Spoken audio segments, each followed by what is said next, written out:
Okay, ladies and gentlemen, welcome back to the channel. Today we're going to be working on this John Deere 140 H3. I just drug it over here. It is raining. I did it as quick as I could. You see it's still all wet. It was a barn find tractor. It's sat for about 20 years. This tire I have aired up twice in the last 5 minutes, and she's already pretty well flat again.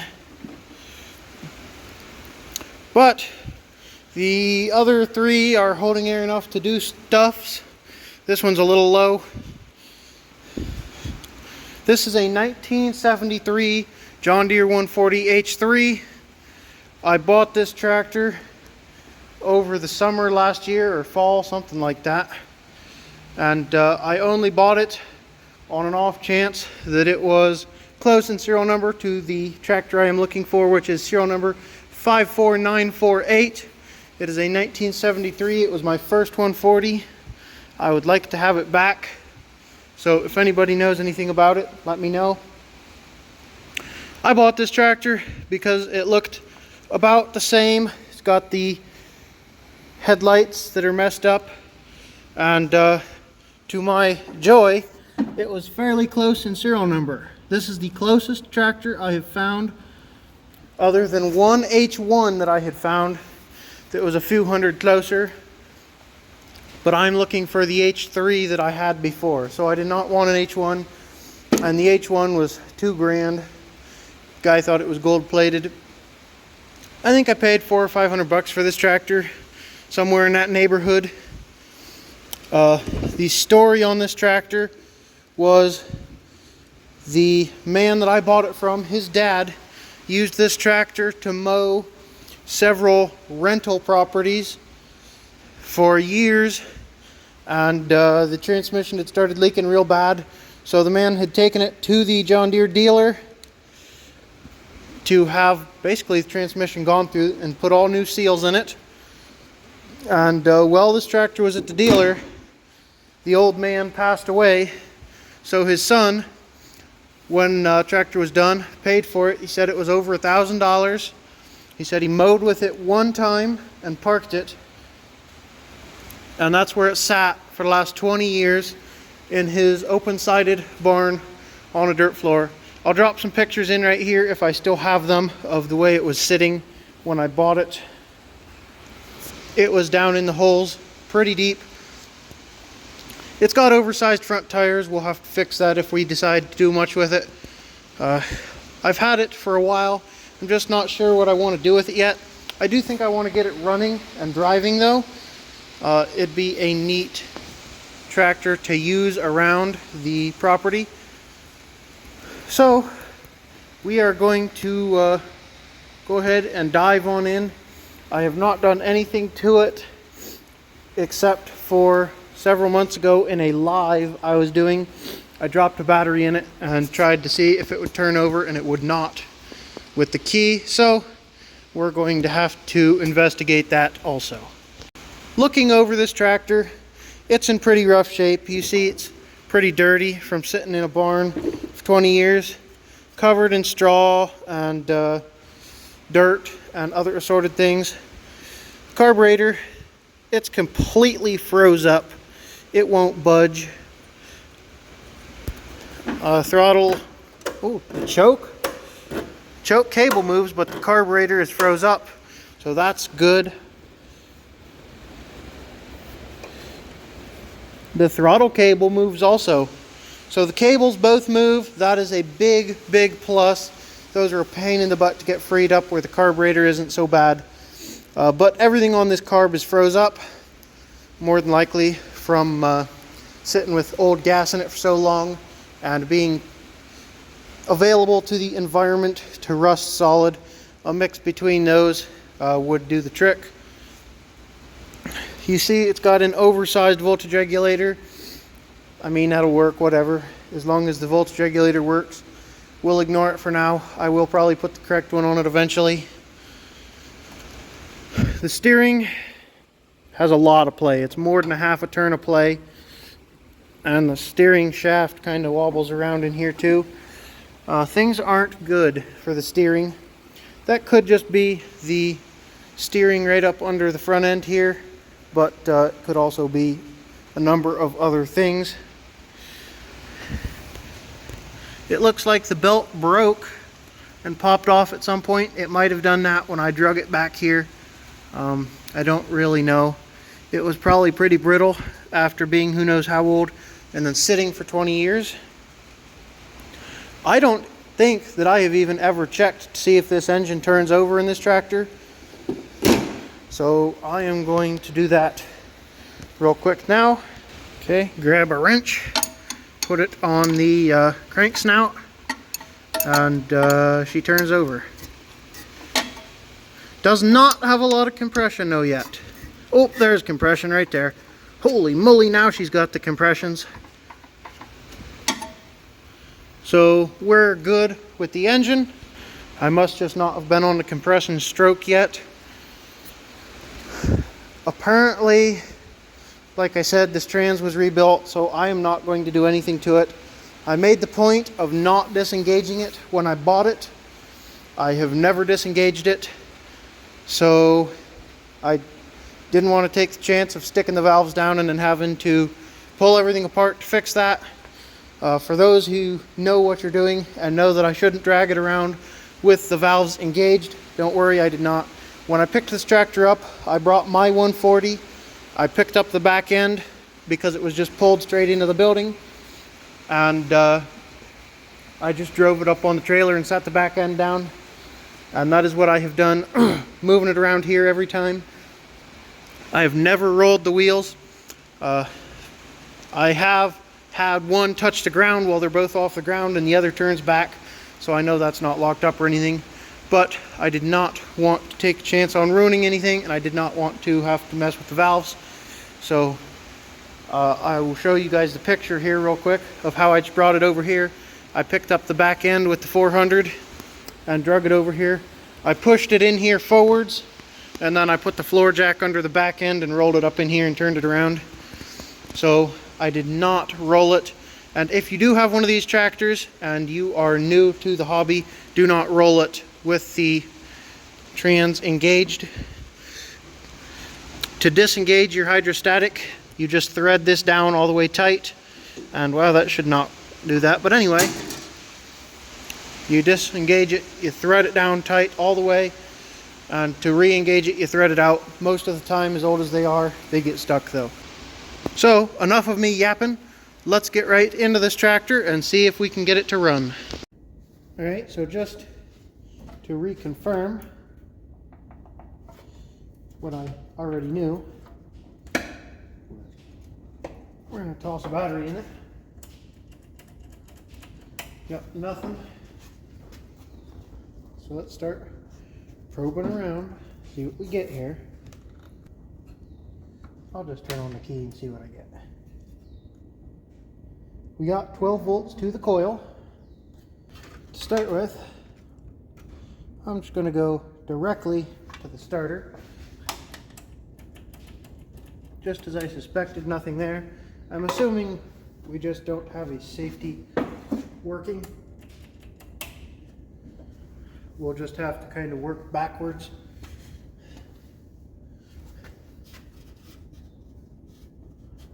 Right here is the wire I need.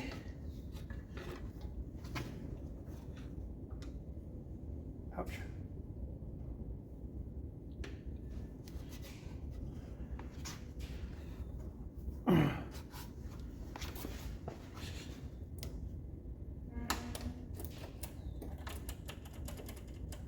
Just as I suspected.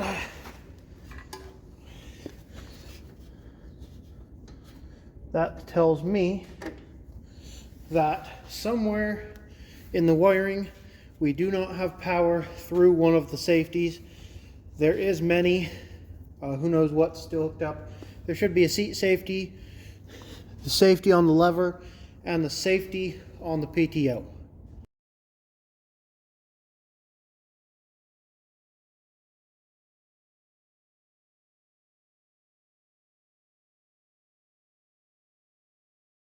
Okay guys, I'll show you what I did. So the top wire on this went over to the safety, and then the bottom on the safety went to either the starter solenoid or another safety, depending on how this is wired currently. All I did was unplugged this right here from the safety down here. This one came from wherever it needs to be, probably the solenoid, and went to the outlet of this. And then I unplugged this and switched it around. See, this one here is supposed to go to that other safety. This one here is power, so this goes on this switch like this. The top one goes to the other one. So I just flipped this upside down, plugged that in so we still got the power run. And then I just plugged that in there, which is the out from the other safety. So what that should do is bypass that safety and make the tractor so it'll turn over. All right, so we're on a wild goose chase here. I'm now getting intermittent power coming through here with the key turned on. So I don't know if my key switch is bad or I have a bad connection or what, but things aren't happy. I'm going to check the fuel tank. It probably needs to come off and get cleaned out. Whew, man, that smells. Well, not as bad as I had thought it would be. It's empty, that's good. It is pretty rusty though. So, I don't know. I'll probably just pop it off. That way it's easier to get to some of the wiring. I am just going to bypass everything here in a minute. But honestly, I would like to have this wired in so that it cannot be turned over with the PTO engaged. It's not really going to hurt me to have it the other way, as long as I'm not an idiot and try and start it with the deck on. But if I can keep it wired in, I'm going to. So I am going to pull this tank off and we're going to get back into the wiring some more. To show you guys real fast that I found the play in the steering.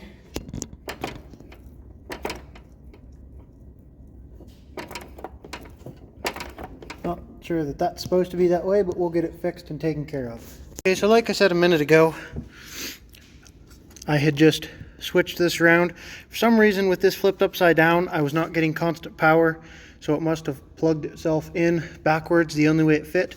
So I just went, and this is the wire that I had originally plugged in up here. I just took and put it inside of this connector. So now we should be good. When I flipped this back over, we were having constant power. So we've got the battery hooks back up. Let's see if it'll turn over. Contact.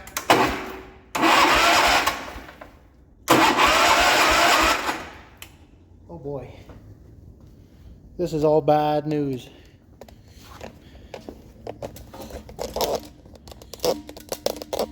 All that stuff already blew out of the exhaust. Watch the exhaust as I turn it over.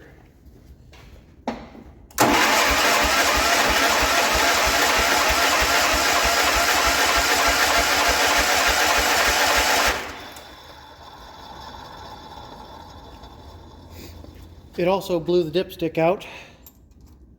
That's just sitting in there. I'll show you guys that. Go ahead and watch the dipstick. I put it down in.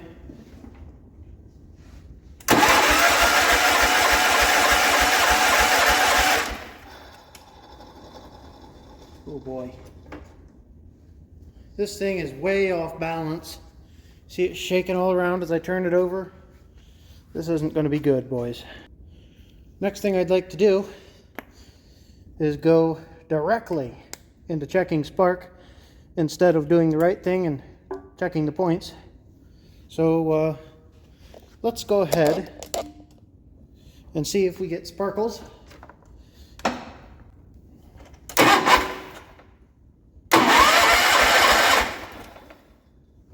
And we do have spark. So before we try and start it, I don't know if you guys can see, probably, yep. There's a lot of crap down in these tins. So I'm going to need to try and flush those out best I can so that we don't start a mouse house fire when we fire this thing up. but we also have to go through the carburetor first since it is froze up. So those are the next two things on the agenda. Go through the carb and get this cleaned out.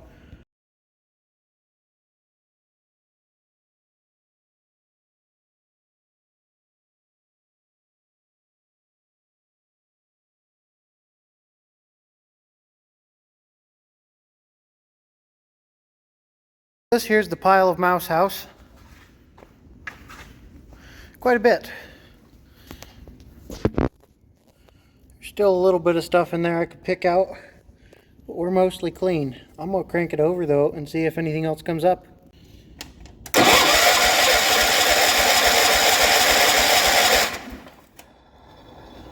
I don't like the dipstick popping out when I do that.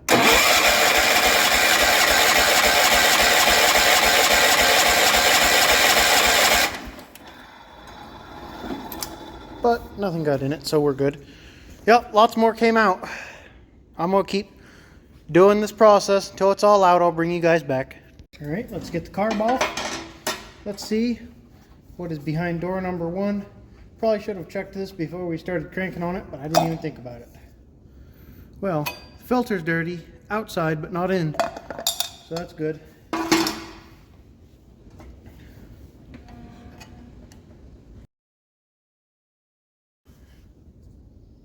Ooh, that gasket's pretty hard. Probably won't be able to save it, but we can try.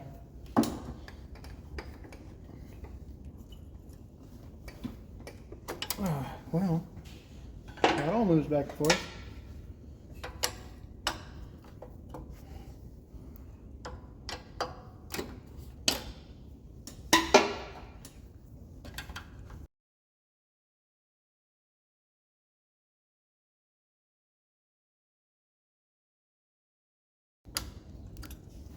All right, let's pull this thing apart.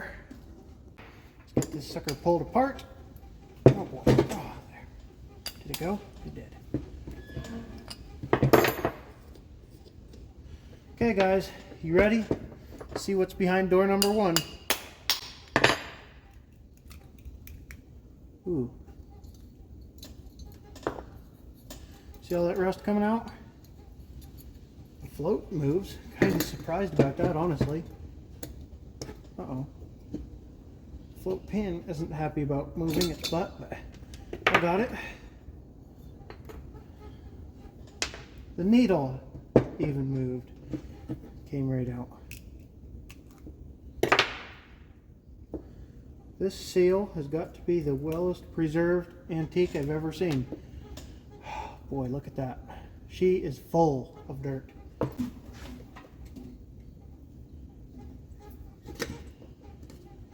Come on now, Baba.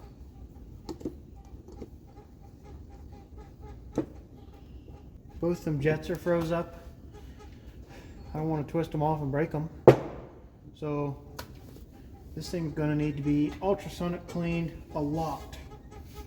So we're going to have to get going on that. Okay guys, I ran this thing in this cleaner for about 2 hours and was finally able to get things apart. And it's been in here for almost another half an hour. This is where we're currently at. Things are looking better.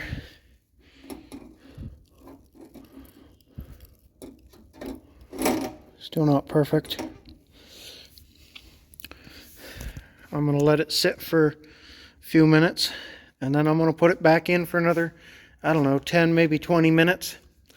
And I think we're going to be calling it good. It's significantly cleaner everything than it was. So hopefully that'll do it. All right. Been in here a while longer yet.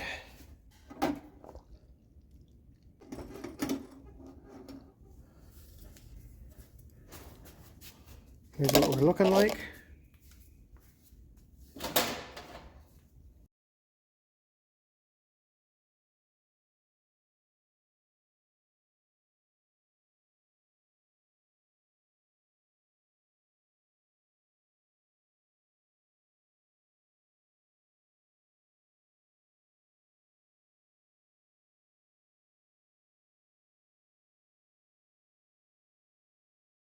This is a huge improvement. If you remember at the beginning of the video, everything on this carburetor was locked up. Choke works via the handle on the dash, so does the throttle.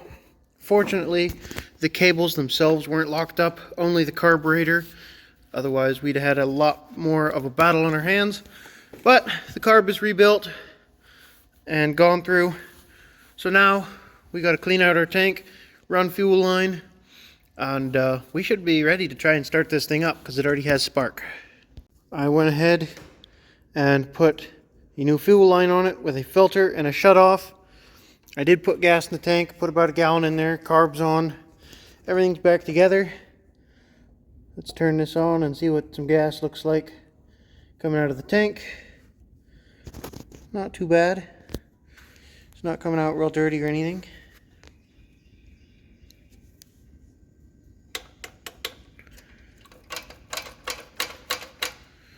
As long as we still have spark, this thing should be ready to pop off and fire up. So let's go ahead and try it.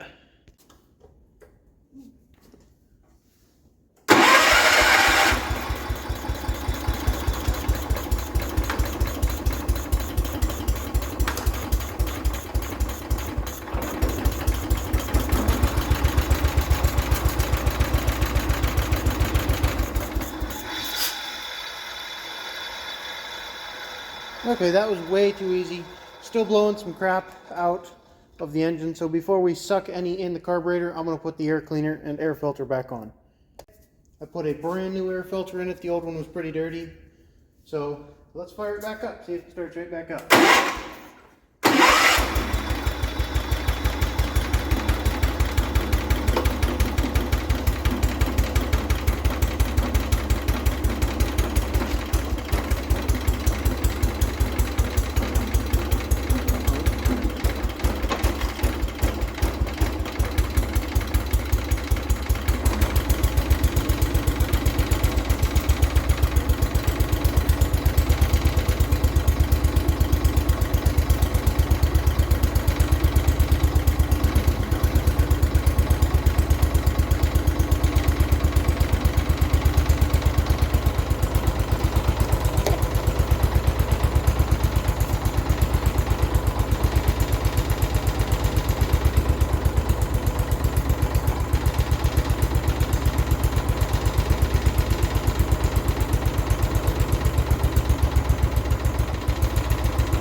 PTO even works.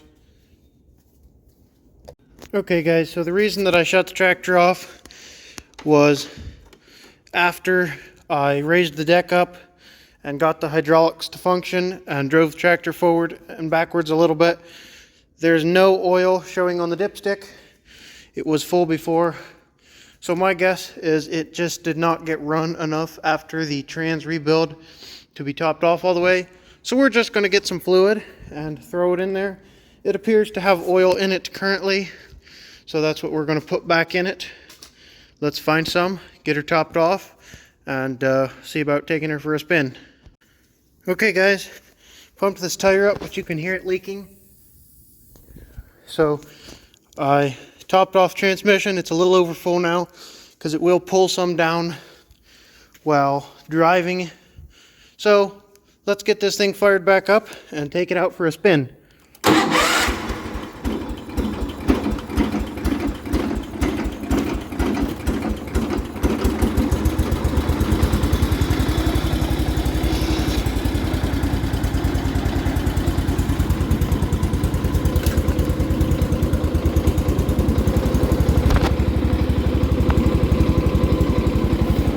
It does not say that it's charging, but that doesn't surprise me. Oh yeah. Steering is loose as heck. Hydro doesn't work correctly.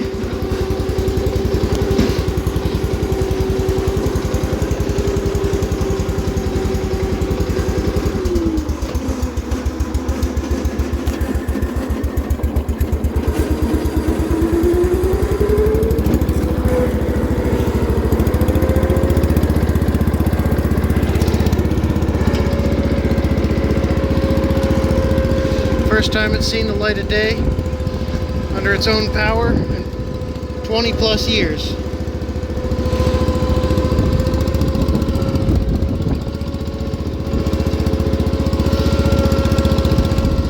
Tire's almost flat.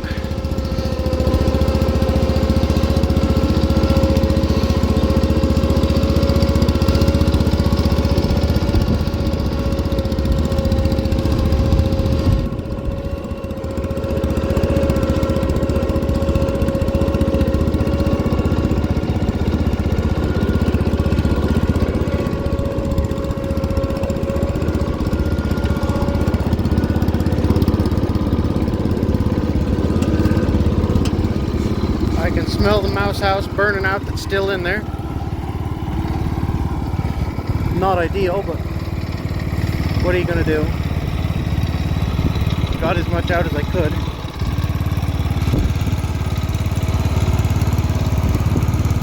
You see, this tire is pretty much flat already.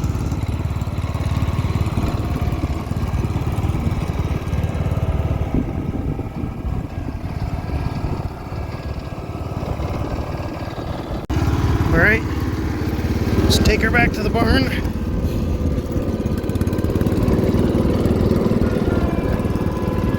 Hydro's coming back.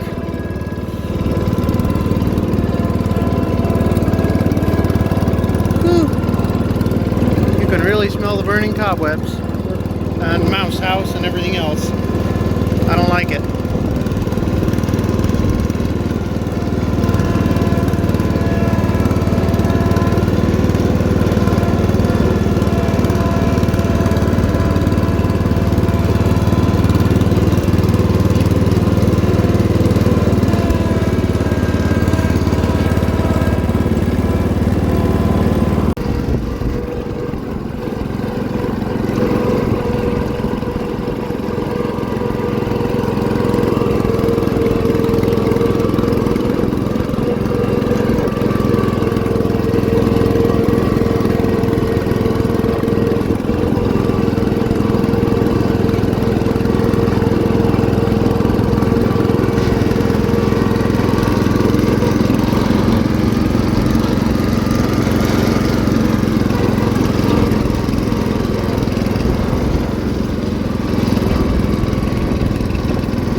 Alright everybody, I've been driving this around for like 10 minutes. As you see, it still runs pretty much flawlessly. I could not ask for anything better. After sitting 20 years, this thing fired right up. It's running good. Don't know how it's going to idle yet. now that it's warmed up a little.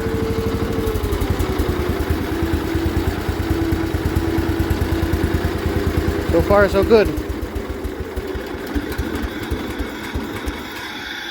Okay, the idle is set way too low, but PTO even works. See? I could not ask for anything better than this. This tractor fired right up after more than 20 years sitting in a barn covered in straw and mouse house and other assorted junk. I cannot try to mow with it yet because the belt is, it literally crumbled. I did not even try and turn it on, just moving it around with a little bit that I did before it ran. I crumbled that belt. So it'll need a new belt to try to mow with. I still don't even know if the deck turns.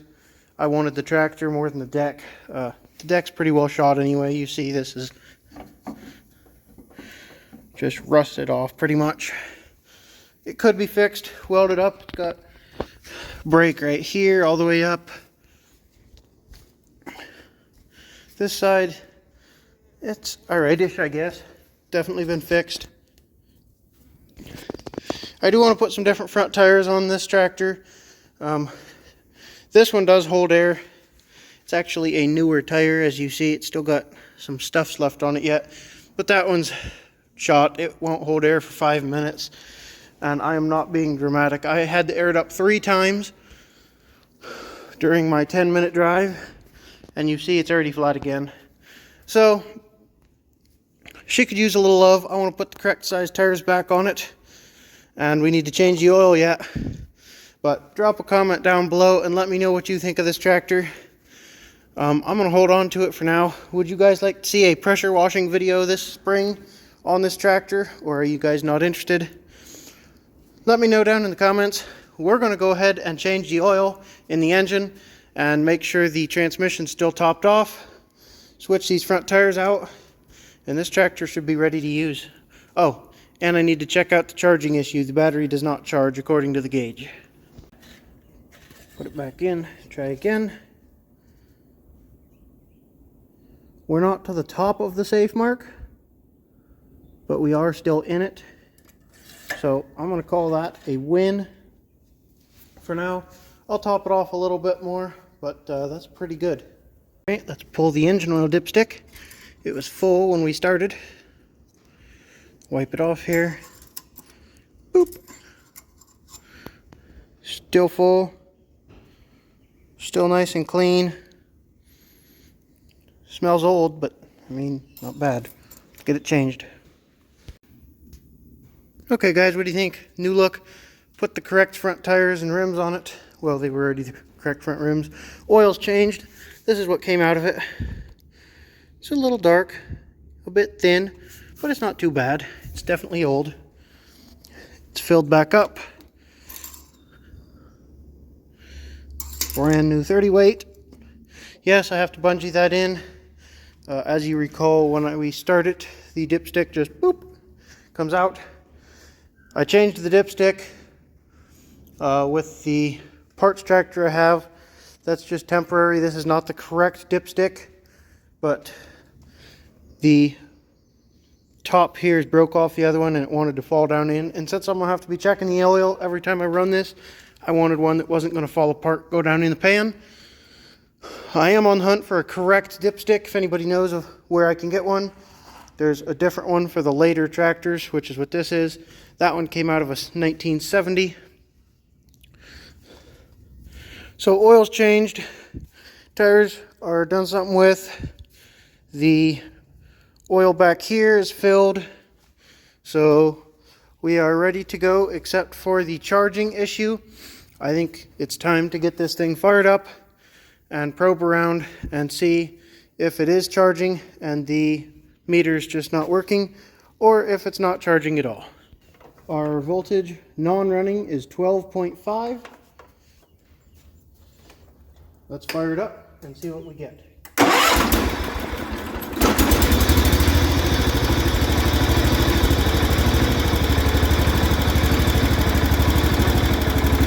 12.4 right now at an idle.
let's adjust the idle while we're in here.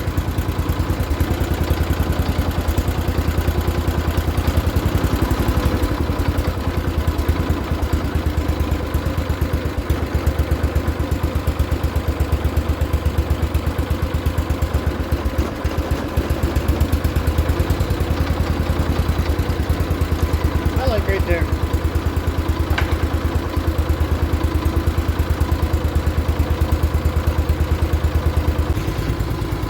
Okay, so it seems to be a theme with me buying tractors that start and run easily but do not charge the battery. We'll have to dig into that eventually. There's a bunch of other stuff I'd like to do too. I want to replace this cable. It's in pretty sad shape, as you see. So that needs replaced. Probably just have to replace the voltage regulator in order to get it to charge.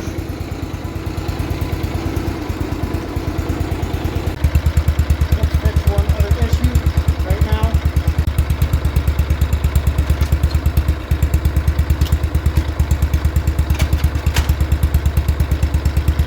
There we go. Just look how smooth this thing runs, guys. You just can't beat when they run this smooth like this after sitting 20 years. I have not put a ton of money into this. I put a bunch of work into it. $10 or $20 carb kit, $10 worth of fuel line, filter, shut off. I didn't even replace the points, condenser, plug, wire, anything like that.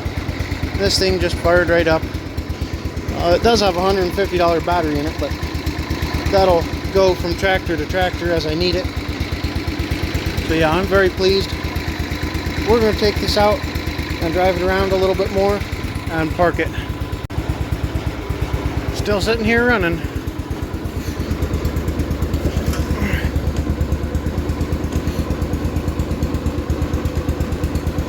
Eventually I'll take care of a few other things on this, like the steering, charging, that starter wire, but for now I'm going to call this project a win.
Perfect this thing runs.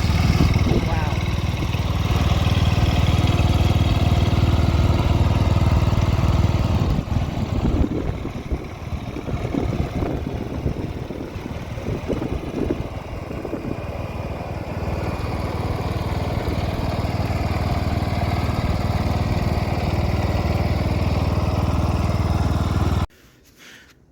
Okay guys, that's going to be a wrap for today's video. I wish that you guys could be here to see and feel how strong this tractor is. The transmission is better than either of the other two I have, thanks to it being gone through by a dealer shortly before it was last parked, I'm sure. The engine is super strong. I figured as much mowing as this did, it was either going to have a whooped engine or somebody would have already rebuilt it. I'm going to go with somebody already rebuilt or replaced it. It runs super strong, runs really good. I love this tractor. So the plan was not clear to me what I was going to do with this, but after having it running and driving it around and tinkering with it, I'm going to be keeping it, at least for now. I am in love with this tractor. It is amazing. We will definitely be doing more work to this tractor in the future. I am glad that it's currently running and driving. Let me know down in the comments what you think we should do with this tractor. If we should ditch the deck and do something else with it, or if we should try and do a little mowing with it, revamp the deck and whatnot. Keep in mind, I already have this tractor with a deck on it that I use to mow occasionally. That being said, thank you guys for watching. If you enjoyed the video, please give me a like. And if you haven't already, hit the subscribe button. Thanks guys for watching. I will catch you on the next one.